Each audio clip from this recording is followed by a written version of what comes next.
For 2 years, billionaire Ethan Sterling had lived as a ghost in his own life, silencing his grief with logic and routine. His one strange ritual was asking strangers for random numbers to make meaningless decisions. It was a way to feel nothing. But one afternoon in a quiet diner, he made his request to a waitress, and the number she gave him made him feel everything. It wasn't a random digit. It was a key that unlocked the most painful room in his memory, sending him spiraling into a paranoid investigation that would expose a stunning conspiracy and a secret truth about his late wife he never knew existed. The silence in Ethan Sterling's penthouse was a physical entity. It was a pressure in the air, a weight on the furniture, a cold sheet clinging to the vast panes of glass that overlooked the sprawling city below. From this vantage point, 57 floors up the world, was a silent, glittering circuit board, and he was its ghost-in-the-machine operator. He ran Sterling Innovations, a tech behemoth that shaped how millions communicated, worked, and lived, yet his own life was a monument to disconnection. For 2 years, since the screech of tires on a rain-slicked highway had stolen his wife, Isabella, his world had been meticulously curated to contain no surprises. His days were algorithmic. Wake at 05 Ueruro, a 1-hour session with a personal trainer who knew not to speak unless spoken to. A nutritionally perfect, tasteless smoothie prepared by a chef he hadn't seen in 6 months. Then the long, silent hours in his home office, a room as sterile as an operating theatre, where he manipulated markets and dictated strategy through encrypted messages. His only deviation, his single concession to the chaos of the universe, was the ritual of the numbers.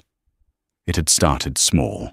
When faced with 2 equally viable server upgrade proposals, he'd called his COO and asked him to pick a number between 1 and 10. Odd for proposal A, even for B. It felt like a way to abdicate a meaningless choice. But the habit had metastasized. Now he used it for everything trivial. Which quarterly report to review? First he'd ask his security guard for a number. Which charitable foundation to send the standard quarterly donation to? He'd have his assistant, Mr. Harrison, generate a random digit. It was a strange, desperate prayer to logic, an attempt to find a pattern in the static of his grief.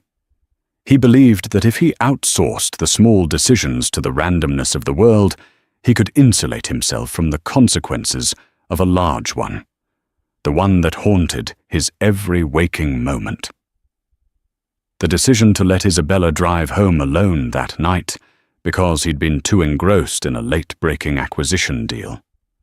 On this particular Tuesday, the silence was louder than usual. An investor meeting had been unexpectedly cancelled, leaving a 3-hour chasm in his schedule. The void felt dangerous. It was in these unstructured moments that the memories sharp and brutal found their way in. The scent of her jasmine perfume on the pillow next to him, the sound of her laughter echoing in a home that no longer knew the sound. He stood up his suit, feeling like a straitjacket. "Harrison," he said to the empty room, or the speaker on his desk chirped to life. "Yes, Mr. Sterling." The voice was crisp, efficient, and devoid of emotion, just as Ethan required. "Cancel my afternoon calls. I'm going out." A pause. A digital pin could have dropped in the silence. Mr. Harrison had been with him for 15 years and could count on one hand the number of times Ethan had left the building for non-essential reasons since the accident. "Very good, sir." "Shall I have the car brought around?" No, Ethan said the word, feeling foreign on his tongue. "No car." He walked. He didn't know where he was going. He just moved through the canyons of steel and glass he had helped build a stranger in his own kingdom. The noise of the city, the horns and the chatter was a dull roar he felt rather than heard. He walked for nearly an hour, his expensive leather shoes scuffing on the gritty pavement, until he found himself in a neighborhood that time had forgotten. The buildings were brick and brownstone, the shops smaller, their signs painted rather than backlit. And there on a corner was a diner. The Silver Spoon. Its sign was a warm, faded blue, the chrome trim along its windows gleaming softly in the afternoon sun. It was the antithesis of his entire world. It was real.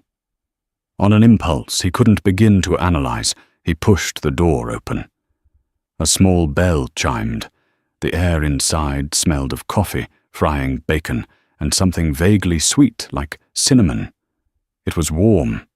People were talking, their voices weaving together into a comfortable hum. A waitress with a weary but genuine smile gestured him toward a booth. The booth's vinyl was cracked, the Formica tabletop scarred with the history of 1,000 meals. It felt more solid and grounding than anything in his penthouse. The waitress appeared again, a pot of coffee in one hand and a notepad in the other. She looked to be in her mid-20s with warm brown eyes that seemed to take in everything at once. A stray curl of auburn hair had escaped her ponytail and rested on her forehead. Her name tag, pinned slightly askew on her pale blue uniform, read Clara.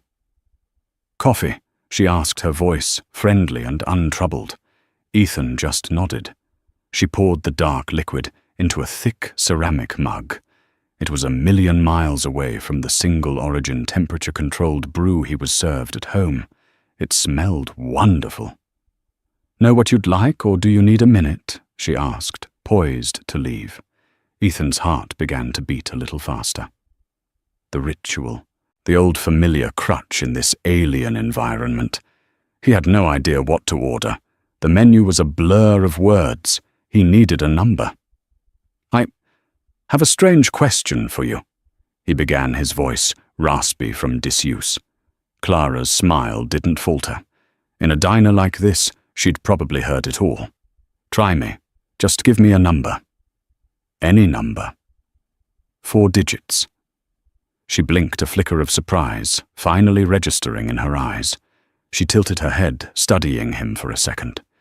He knew how he must look, a man in a perfectly tailored $1,000 suit, sitting alone in a corner booth at 2 in the afternoon, looking utterly lost. She chewed on the end of her pen for a moment, thinking. He could see her mind working. She wasn't just plucking it from the air. She was choosing.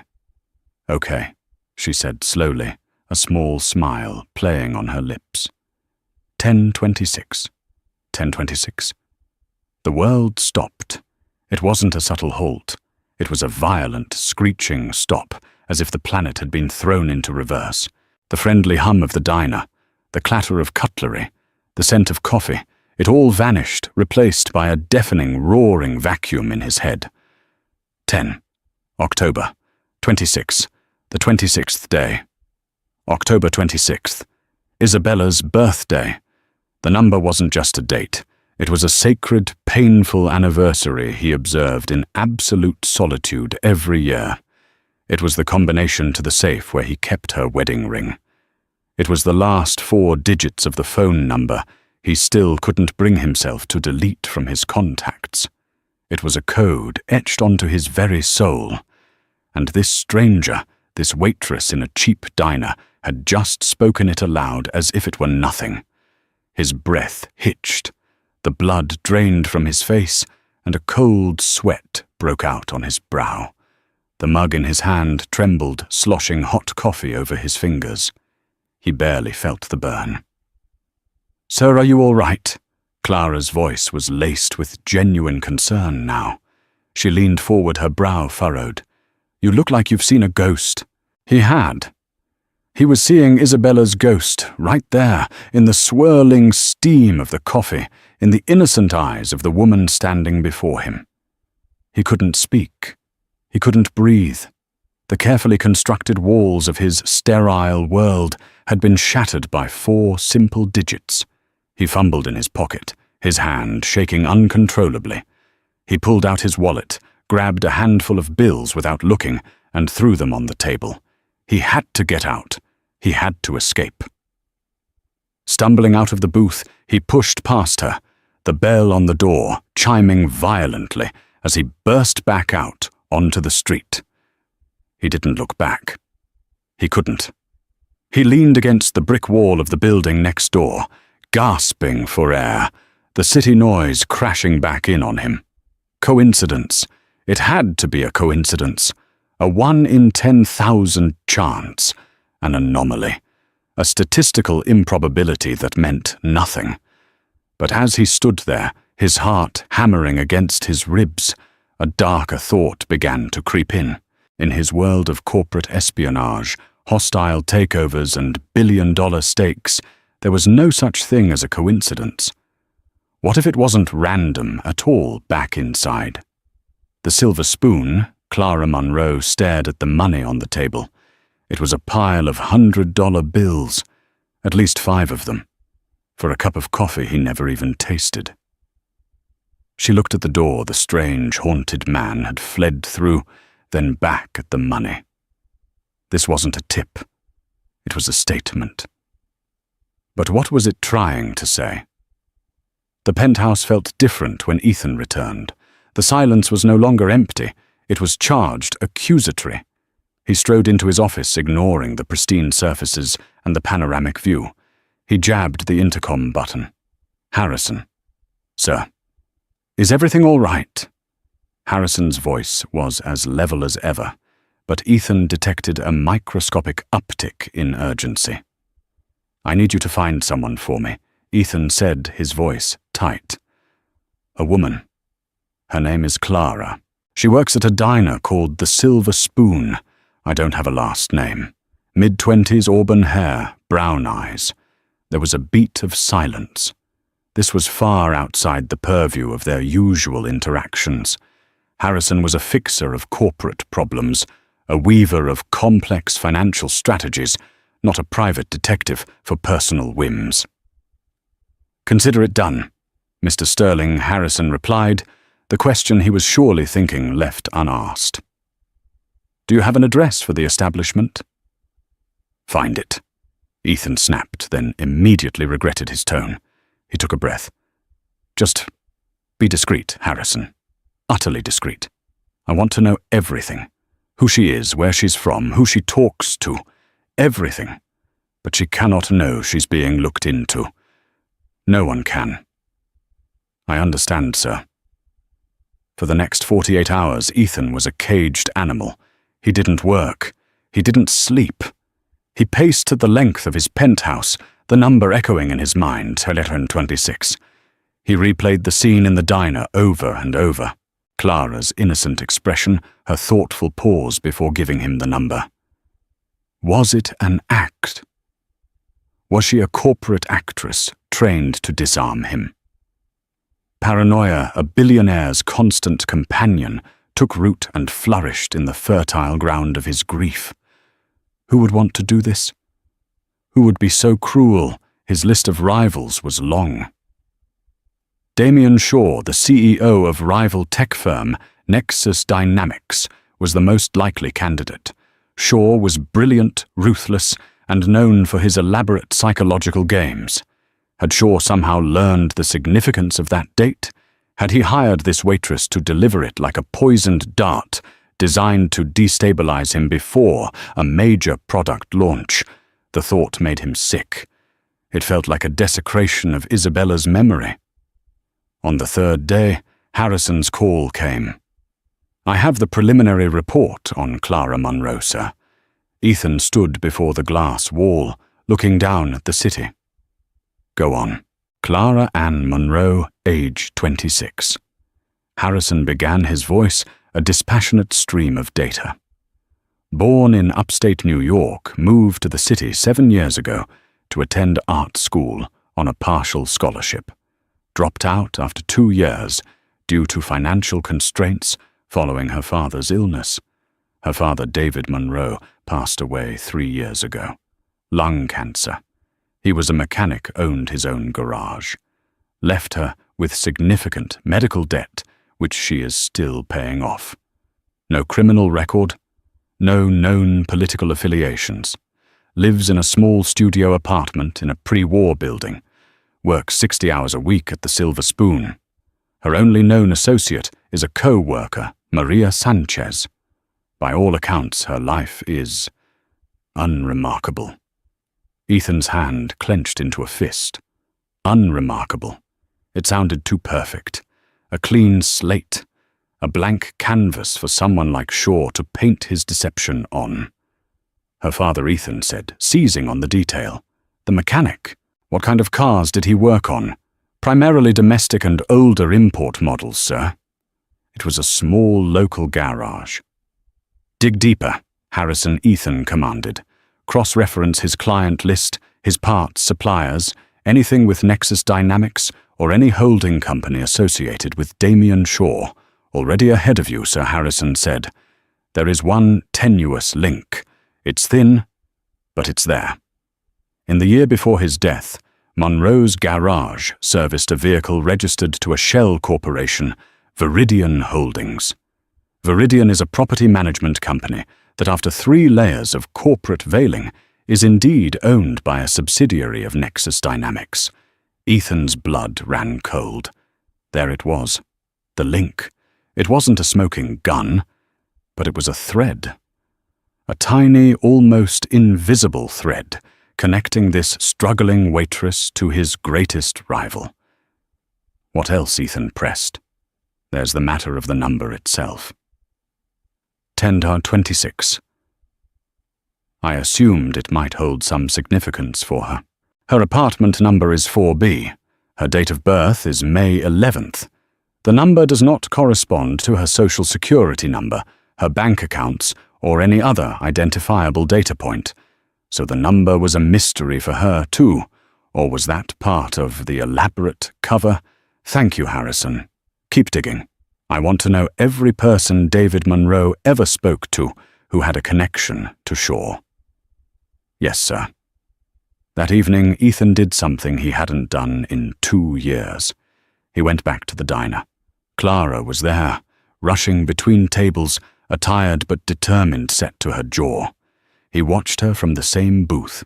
She moved with an economy of motion that spoke of long hours on her feet. She refilled a child's spilled milk without complaint, shared a brief, knowing laugh with an elderly couple, and patiently explained the daily specials to a difficult customer. She didn't look like a corporate spy. She looked weary. When she finally came to his table, a flicker of recognition crossed her face, followed by a hint of apprehension. "You're back," she said simply, her hand hovering over her notepad. "I apologize for my behavior the other day." Ethan said, his voice smoother this time. "You took me by surprise." "It's okay," she said, offering a small, cautious smile. You left a very generous tip. You didn't have to do that." "I wanted to," he said. He leaned forward slightly. "The number you gave me, 1026. I have to ask, why that specific number?" He watched her face for any sign of deception, any flicker of a lie. But her expression was open, almost endearingly flustered. Oh, that she said, a faint blush rising on her cheeks. "It's silly, really. There's this old building a few blocks from here. The Mayfair Theatre. It's been boarded up for years, but it's beautiful. Art Deco style.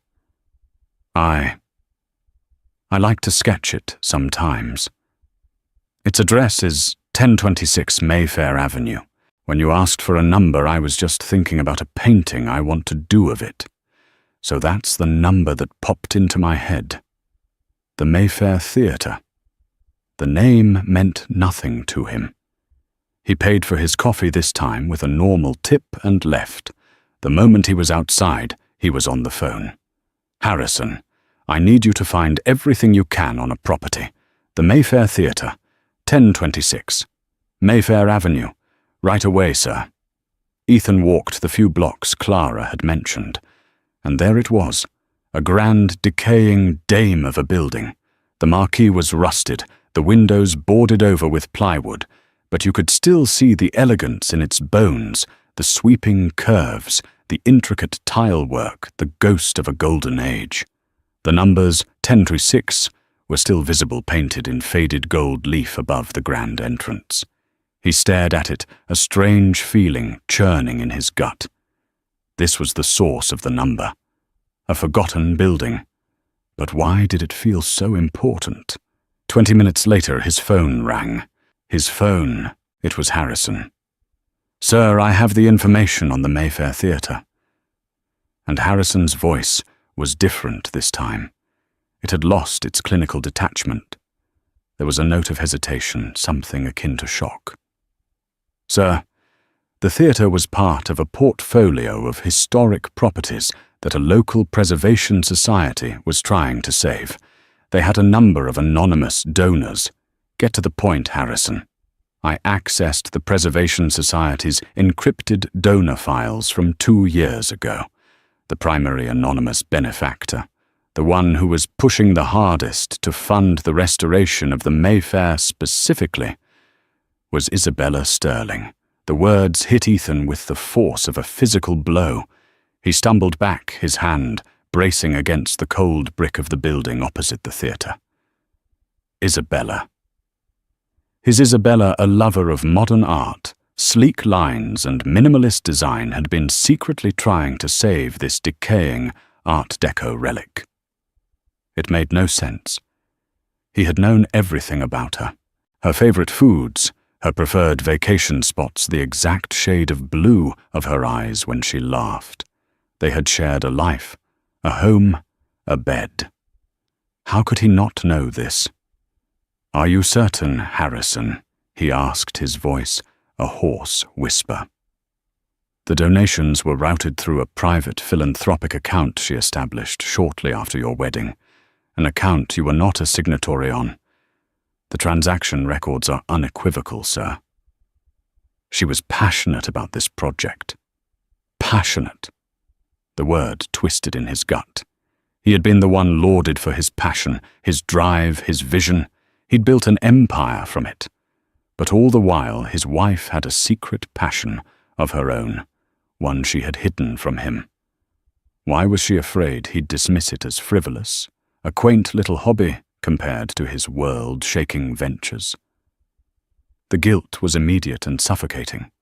He saw her now in his mind's eye, not as the society wife who graced charity galas on his arm, but as a woman with a secret world. A world that included this crumbling theatre at 1026 Mayfair Avenue, the conspiracy theory he had been nursing, the one that painted Clara as a pawn and Damien Shaw as the puppet master, suddenly seemed both more plausible and infinitely more complex. Shaw couldn't have known about the number's connection to Isabella's birthday. That was too personal, too intimate. But he could have known about her connection to the theatre. Corporate espionage wasn't just about stealing data. It was about exploiting weakness. And what greater weakness was there than a grieving husband's hidden wound? The theory solidified in his mind, cold and hard as steel. Shaw, through his real estate dealings, discovered Isabella's secret project. After her death, he found a way to weaponize it. He found a vulnerable, indebted young woman, Clara Monroe, whose father had a tangential connection to his company. He fed her the address, planting it in her mind as a place to sketch, knowing her artistic inclinations. He created the perfect Trojan horse. All he had to do was wait for Ethan to crack, to venture out of his tower and into the real world. And when he did, Clara was there ready to deliver the payload 1026. It was diabolical. It was brilliant. It was exactly the kind of move Damien Shaw would make. He began to walk his pace, quickening into a determined stride. He wasn't going back to his penthouse. He was going to his main office, the headquarters of Sterling Innovations, a place he hadn't physically set foot in for over a year. The moment he swept through the lobby, a ripple of shock went through the employees. The king had returned to his castle. He ignored the stunned faces and whispered greetings, heading straight for the secure server room in the sub-basement. With Harrison on a secure line, feeding him data streams, Ethan plunged into a deep-dive investigation of his own. For hours he worked with a feverish intensity he hadn't felt since the early days of his company. He cross-referenced property deeds, zoning applications, and shell corporation registries in the area around the Mayfair Theatre. And slowly, a dark pattern emerged. Over the past 18 months, multiple properties on the same block as the theatre had been bought up by disparate anonymous LLCs, a laundromat, a bookstore, an old apartment building. On the surface, they were unconnected. But with his resources, Ethan peeled back the layers. And beneath them all, he found the same signature, Viridian Holdings, the same shell corporation that had used Clara Monroe's father's garage, the same shell corporation owned by Nexus Dynamics. Damien Shaw wasn't just trying to play a mind game. This was bigger. He was quietly acquiring the entire block. The Mayfair Theatre was the jewel in the crown, the key to the whole parcel. If he could acquire it, he could demolish the entire block and build a new massive corporate campus or luxury condominium complex, a project worth billions. Isabella's secret passion project was standing in his way. And now he was using her memory as a tool to psychologically torment the one man who could outbid him. The rage that filled Ethan was cold and pure. This wasn't just business anymore. Shaw had crossed a line. He had taken the most sacred part of Ethan's life and twisted it into a corporate strategy. He had used this girl, this waitress, and desecrated Isabella's legacy. He looked at the file Harrison had compiled on Clara. The medical debts, the struggle to survive in an unforgiving city. She was the perfect tool, desperate, unassuming, and with just enough of a plausible connection to create a trail of breadcrumbs for him to follow. He imagined Shaw's people approaching her, offering her a sum of money that would change her life. All she had to do was work at a diner, wait for a sad man in a suit, and give him a number when he asked. His heart hardened. The sympathy he had felt for her tired eyes, and her simple dreams of sketching an old building curdled into bitter resentment. She was a participant, a willing cog in a machine of unimaginable cruelty. He picked up his phone. He knew what he had to do. This couldn't be fought in the boardroom or through lawyers. This required a direct confrontation. He needed to see her face when he laid out the evidence, when he stripped away her innocent facade and exposed the truth. "Harrison," he said, his voice dangerously calm. "Get me Clara Monroe's home address. I'm going to pay her a visit." He would not be the grieving broken man this time. He would be Ethan Sterling, the titan of industry, and he was going to dismantle this conspiracy piece by painful piece. He would start with the pawn. Clara's apartment was on the 4th floor of a walk-up that smelled of dust and boiled cabbage. The hallway was dimly lit, the paint on the walls peeling. It was a world away from the gleaming towers of Ethan's life, and the stark contrast only fueled his sense of righteous anger. This was the shabby stage for her grand performance. He knocked on the door of apartment 4B. The sound was loud and sharp in the quiet hall. After a moment, he heard footsteps, and the door opened a few inches, held by a chain lock. Clara peered through the gap, her eyes wide with surprise and a hint of fear. She was wearing paint-splattered jeans and an oversized sweatshirt. "Mr. Sterling," she stammered. "What are you doing here? How did you find my address?" "We need to talk, Ms. Monroe," Ethan said, his voice flat and cold. "May I come in?" She hesitated, her hand trembling on the door. He could see the conflict in her eyes. But he was an imposing figure, exuding an authority that was difficult to refuse. Reluctantly, she slid the chain off and opened the door. Her apartment was tiny, but it wasn't the den of a conspirator. It was the sanctuary of an artist. Canvases of all sizes were stacked against the walls. Some were finished vibrant cityscapes and intimate portraits. Others were blank, waiting. The air smelled of turpentine and oil paint. In the center of the room was an easel holding a large half-finished painting of the Mayfair Theatre, its decaying facade rendered in loving, melancholic detail. For a moment, the scene almost disarmed him. "Almost. I'm not going to waste your time, Miss Monroe," he began, stepping into the center of the small room and placing a thin leather portfolio on her cluttered coffee table. "I know what you're doing. I know who you're working for." Clara stared at him, bewildered. "Working for I work at the Silver Spoon." "I don't know what you're talking about." "Don't you?" Ethan's voice was laced with ice. He opened the portfolio. "Let's start with this. Viridian Holdings, a shell corporation owned by my competitor, Damien Shaw. A year ago, they had a car serviced at a small, out-of-the-way garage in your old neighborhood. Monroe's garage, your father's garage. Quite a coincidence, isn't it?" Clara's face paled. My dad's garage. He worked on hundreds of cars. And then there's this." Ethan continued, ignoring her, his voice rising. 1026, Mayfair Avenue, the theatre, a property Damien Shaw has been trying to acquire as part of a multi-billion-dollar redevelopment plan. He's been buying up the whole block, but the theatre is the linchpin, and you just happen to be obsessed with it.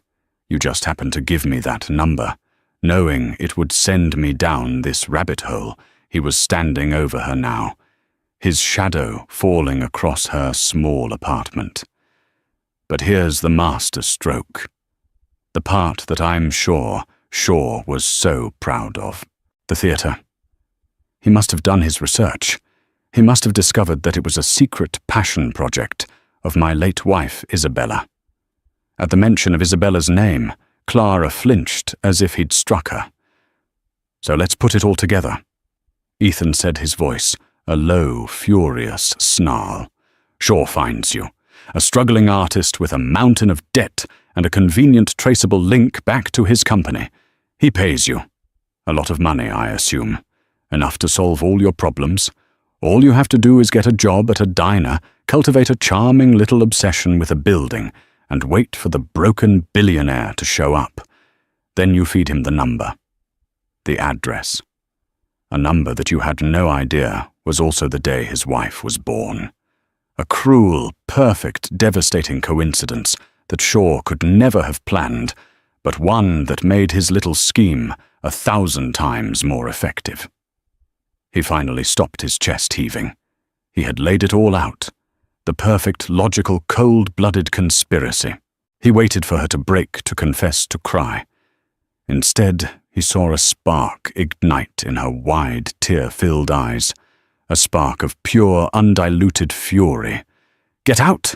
she whispered, her voice trembling. "Not until you admit it," he shot back. "Get out of my home," she said, her voice stronger now.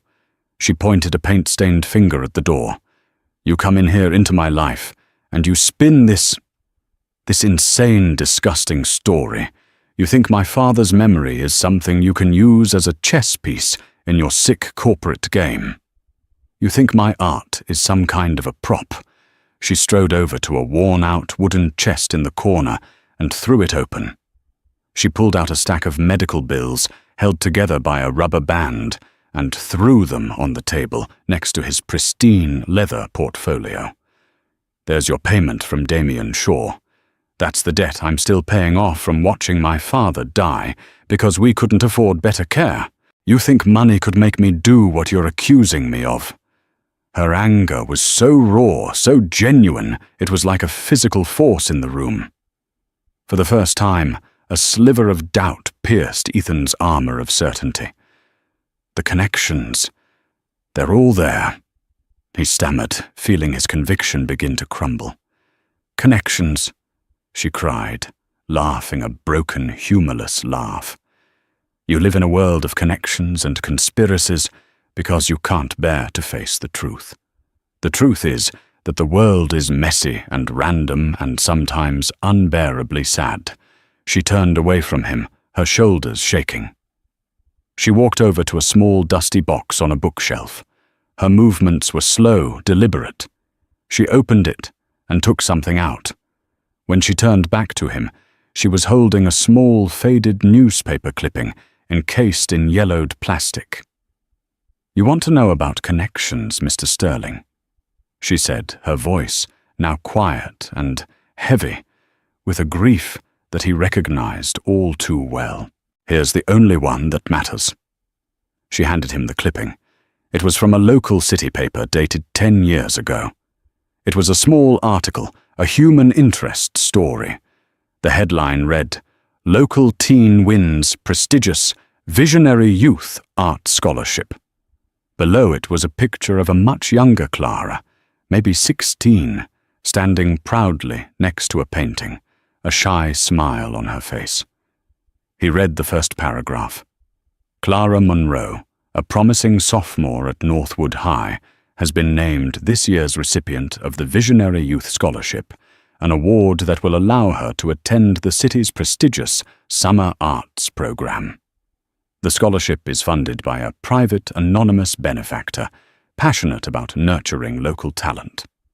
His eyes scanned the rest of the article, but he already knew. His blood turned to ice water. He felt the floor drop out from beneath him. Clara's voice was barely a whisper. "For years I wondered who it was, who saw something in me and gave me my first real chance, the chance I had to give up when my dad got sick. I never knew. I just held on to this as proof that once someone believed in me." She took a shaky breath and looked him straight in the eye, her gaze unwavering. "A few months ago, after your first visit to the diner, I got a letter from a law firm. They represented an estate.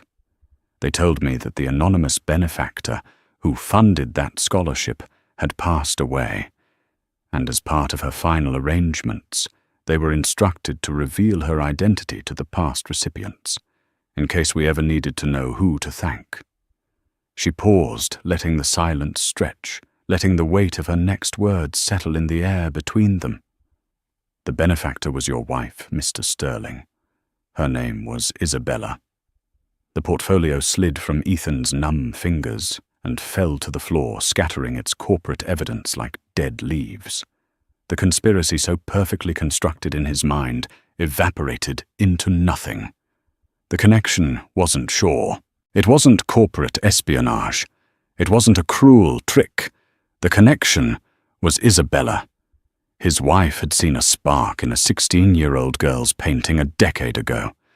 She had quietly funded her passion, and years later, through a twist of fate so profound it defied all logic, that same girl, now a woman working in a diner, had looked to her own source of artistic inspiration, a theatre that Isabella had also loved, and given him the number 1026.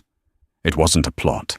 It was an echo of his wife's kindness rippling through time, delivered to him by the very person she had tried to help on the very day that broke his heart. He sank onto the edge of her small sofa, the strength gone from his legs. He stared at the half-finished painting of the theatre, and for the first time in 2 years, Ethan Sterling began to weep. The sound of Ethan's weeping was an alien thing in the small, paint-scented apartment. It was the sound of a glacier carving a slow, agonizing build-up of pressure, giving way to a catastrophic thundering release. The portfolio of evidence lay scattered at his feet, its neat pages of logic and conspiracy rendered meaningless by the simple, profound truth of a faded newspaper clipping. Clara stood frozen, her own anger and sense of violation washed away by the raw, unfiltered agony pouring from the man on her sofa. This wasn't the cold, calculating titan who had accused her of unthinkable cruelty just moments before. This was a man hollowed out by grief, a man who had just discovered the ghost he'd been chasing was not a demon, but an angel he had failed to see. She saw in his shuddering shoulders the same desperate loneliness she had felt in the quiet, empty months after her father's passing. The details were different: a penthouse versus a fourth-floor walk-up, billions versus debt. But the architecture of loss was universal. Slowly, as if approaching a frightened animal, she moved to her tiny kitchenette. She didn't think. She just acted. Her hand, steady, despite the tremor in her heart, filled a glass with cool water from the tap. She placed it gently on the cluttered coffee table beside the damning newspaper clipping. The gesture was small, mundane, but in the electrically charged atmosphere of the room, it was an act of grace. It took a long time for the storm within Ethan to pass. The sobs eventually subsided into ragged, hitching breaths that punctuated the heavy silence. He scrubbed at his face with the heels of his hands, his bespoke suit suddenly looking like a costume he was desperate to shed. When he finally looked up, his eyes were red-rimmed and stripped of all their power and pretense. He looked at Clara, truly seeing her for the first time, not as a pawn or a suspect, but as the keeper of a story he was never meant to find. "I'm sorry," he whispered the words gravelly and inadequate. They felt like two pebbles offered in return for a mountain of insult. "Clara, what I said, the things I thought, there is no excuse. I was so lost in my own darkness, I painted the whole world with it." He shook his head, a gesture of self-loathing. "I built a fortress of paranoia and logic because it was less painful than the truth. And I made you its prisoner. I am so sorry." Clara sank into the worn armchair opposite him, the springs groaning softly. "I know," she said, her voice quiet but firm. It was a simple statement, yet it held a universe of meaning. It wasn't forgiveness, not yet, but it was understanding. It was an acknowledgement of his pain without absolving him of the hurt he had caused. She looked at the clipping, then back at him. "She must have been a very special woman. Your wife." A watery, broken smile touched Ethan's lips. It was the first time in 2 years he had smiled at the mention of her name without feeling a stab of pure pain. "She was," he said, his voice thick with unshed tears.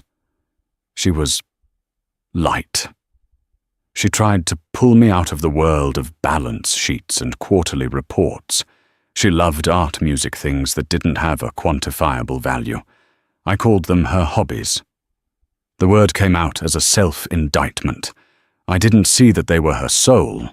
I was so buried in my work, so convinced that my success was our success, that I missed her. His gaze drifted to the half-finished painting of the theatre. This whole world, she was building this world of quiet kindness. I never even knew to look for the door. He finally picked up the glass of water, his hand still trembling slightly, and drank. The cool liquid seemed to ground him. "Tell me about the scholarship," he said, his voice gaining a sliver of strength. He needed to understand. He needed to see the world through Isabella's eyes. Clara hesitated for a moment, then began to speak. She told him about being 16, all sharp angles, and awkward energy, convinced her sketchbook was the only place she made sense. She described the shock and elation of winning the feeling that an anonymous benevolent force in the universe had seen her, had validated her secret dreams. It wasn't just the money for the art program, she explained, her eyes distant with the memory.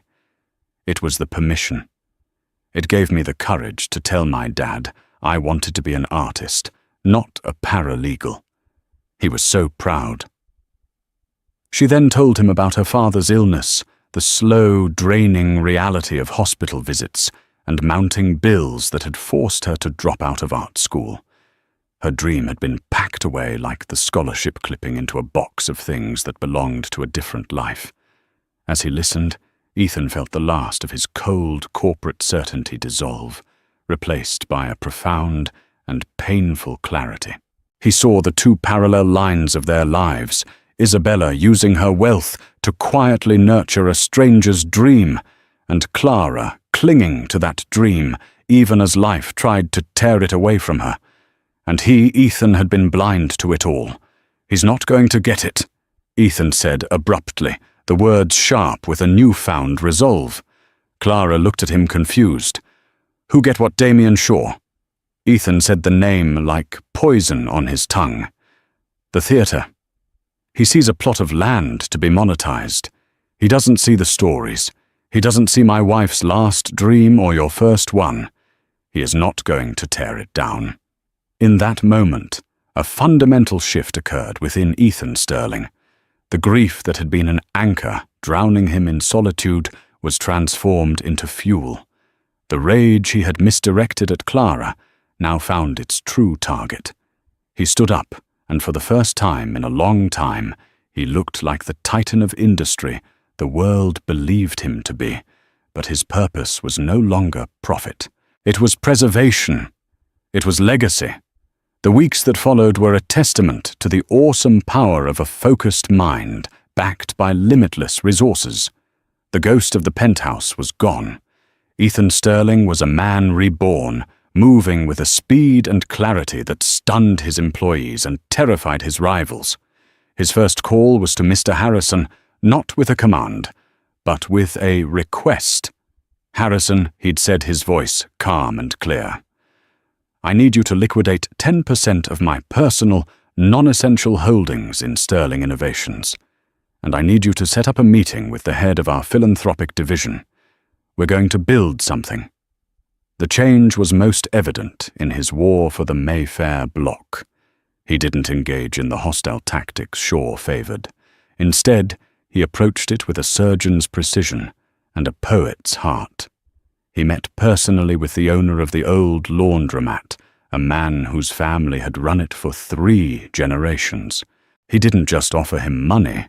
He listened to his story and then tasked his real estate team with finding him a better, larger location in a revitalized neighborhood, covering all moving and renovation costs. He bought out the bookstore, but not before purchasing their entire remaining inventory at full price and donating the books to city schools in Isabella's name. Damien Shaw, accustomed to fighting sharks, had no idea how to combat a saint. He would make a cold, aggressive offer, and Ethan would counter with an offer that was not only more generous, but that also solved a human problem. Shaw was playing chess. Ethan was building a community. One evening, Clara was wiping down the counter at the Silver Spoon when her co-worker Maria slid a newspaper in front of her. "You see this?" Maria whispered, her eyes wide. The headline read, "Tech Mogul Sterling on Neighborhood Buying Spree, a Mission of Preservation." There was a picture of Ethan, not in a suit, but in a dress shirt, with the sleeves rolled up, talking to the elderly couple who owned the bakery on the Mayfair block. He looked alive. Clara felt a dizzying mix of emotions. The world she inhabited of sticky tables and dwindling tips was colliding with a world of unimaginable power and wealth, all because of a number she'd plucked from her heart. Finally, 2 months after that night in her apartment, her phone rang. It was an unknown number. "Clara," the voice said. It was Ethan, but he sounded different. "The wait was gone. I'd like you to meet me at the theatre." When she arrived, the change was breathtaking. The grimy plywood that had covered the entrance for years was gone. The doors had been sanded and oiled, revealing the rich dark wood beneath. The brass handles had been polished to a brilliant shine. Staked proudly in the small patch of grass out front was a large, elegant sign. In deep blue and gold script it read, "Future Home of the Isabella Sterling Center for the Performing Arts." Ethan was waiting for her on the grand stone steps, not with a lawyer or an assistant, but alone. He was holding a large roll of blueprints. He smiled as she approached, a genuine, easy smile that reached the kind eyes she now knew he possessed. "I dissolved the anonymous foundation," he said, his voice resonating with quiet pride. Kindness like hers shouldn't be anonymous. Her name deserves to be on it. On everything good that comes from it. He beckoned her up the steps and unrolled the blueprints on the wide stone balustrade. They weren't just technical drawings, they were a vision. She saw the grand lobby restored to its Art Deco glory, a new state-of-the-art stage soundproofed rehearsal rooms, and in the back, a small light-filled art gallery. "This is more than a building, Clara," he said, his gaze fixed on the plans, but his words directed at her. "It's a promise. It's my way of finally having the right conversation with my wife, of telling her I see her now, and it's my way of saying thank you." He finally turned to face her, his expression deeply earnest. "But I can't do this alone. I know code and capital. I can build the vessel. But I don't know how to give it a soul. I don't know what this place needs to truly live again." He pointed to a section of the blueprint labeled Foundation Offices. The Isabella Sterling Foundation won't just run this theatre. Its mission, its entire purpose will be to find and fund emerging artists, to give them scholarships, grants, gallery space, to give them the one thing every artist needs: a chance, the same chance Isabella gave to a 16-year-old girl a decade ago. He rolled up the blueprints and held them out to her. It felt like he was offering her a scepter. "I want you to be the Foundation's artistic director, Clara. I don't want you to work for me. I want you to work with me, to build this, to choose the plays, to find the painters, to curate the gallery, to make this a beacon for every kid sketching in a notebook who needs to know that someone believes in them." He took a breath. "It's not charity. It's not a handout because I feel guilty. It's a job, a vital one. And frankly, I don't think there's anyone on earth more qualified to do it." Clara stared at the blueprints in his hands, then at the magnificent facade of the theatre, and finally at the man standing before her. Tears welled in her eyes, but for the first time in years, they were tears of pure, unadulterated hope. A dream she had thought long dead was not just being revived, it was being made the cornerstone of a legacy she hadn't known she was a part of. She reached out and took the blueprints from him, her paint-stained fingers brushing against his. "Yes," she whispered, the word filled with the weight of her past struggles and the light of a future she had never dared to imagine. "Yes, I'd be honored." A random number given in a diner had not been random at all.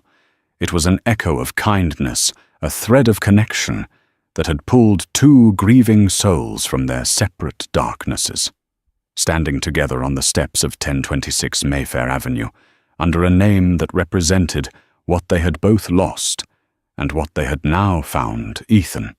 And Clara didn't just see a building. They saw a new beginning, and in their hands, they held the blueprint. In the end, it wasn't about a billionaire or a waitress. It was about the invisible threads of kindness that connect us all. Isabella Sterling's quiet act of generosity, a scholarship for a young artist, rippled through time, ultimately saving her husband from his grief and fulfilling the dream of the very person she chose to help. The number 1026 wasn't a coincidence. It was a convergence, a reminder that our smallest acts of goodness can grow into powerful legacies we may never live to see. It teaches us that sometimes to find our way forward, we have to listen for the echoes of the past. What did you think of Ethan and Clara's story? Do you believe in this kind of fateful connection, or was it all just a beautiful coincidence? Let us know your thoughts in the comments below. If this story touched your heart, please give this video a like, share it with someone who loves a powerful story, and don't forget to subscribe for more true-life dramas that explore the mysteries of the human heart. Thank you for watching.